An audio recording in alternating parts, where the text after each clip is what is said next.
copper 2 carbonate, very carefully open it, try not to spill any, and your test tube and a scupula, and add in kind of what your teacher directs. In mine, these test tubes are a little bit large, so I'm gonna put probably like about 3 scoops full in there.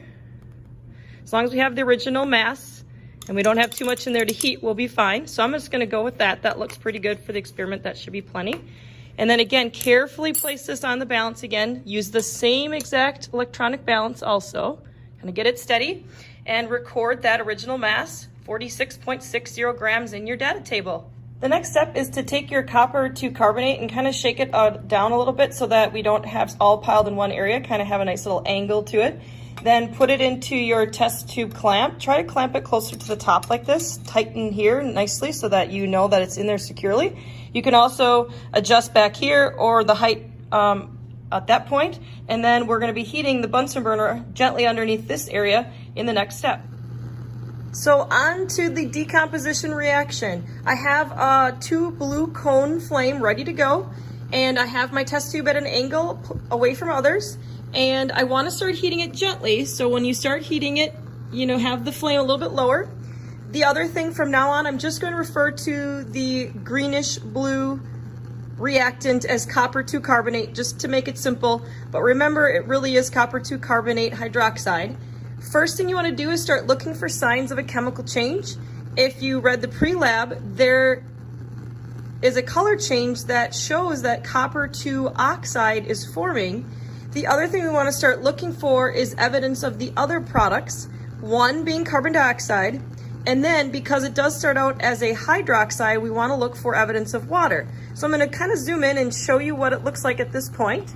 So you are seeing some evidence of the bluish green solid turning into a black solid that looks a lot like water condensing on the the inside of the test tube, maybe the outside out too here.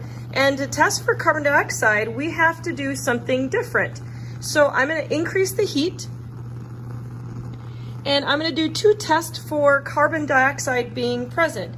One is I'm going to take a wood splint and light it, and if the wood splint is extinguished or looks to be extinguished, that means that carbon dioxide is probably leaving the test tube as a product, and that definitely looks like that is happening as I put this near the inside of the test tube. Okay.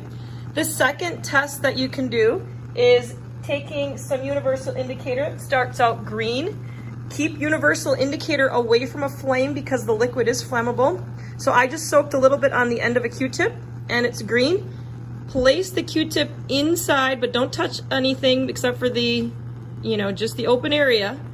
And if you see a color change like this, and you take an indicator chart, you get to see that this turned out to be acidic. That's a sign that carbon dioxide is present because carbon dioxide reacts with water, which is part of the universal indicator, and creates carbonic acid, which is a whole separate chemical change that we're going to write. So I have kind of 2 ways that I've proven carbon dioxide is definitely present. I'm also again seeing a lot of water condensing on the inside of that flask. I mean test tube, I don't mean flask. So next, what I'm going to do is I'm going to keep heating the copper 2 carbonate hydroxide.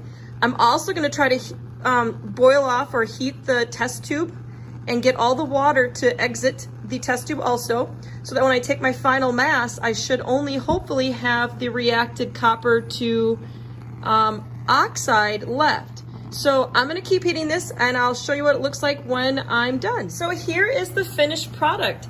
I have my copper 2 carbonate, looks to be completely decomposed into copper 2 oxide.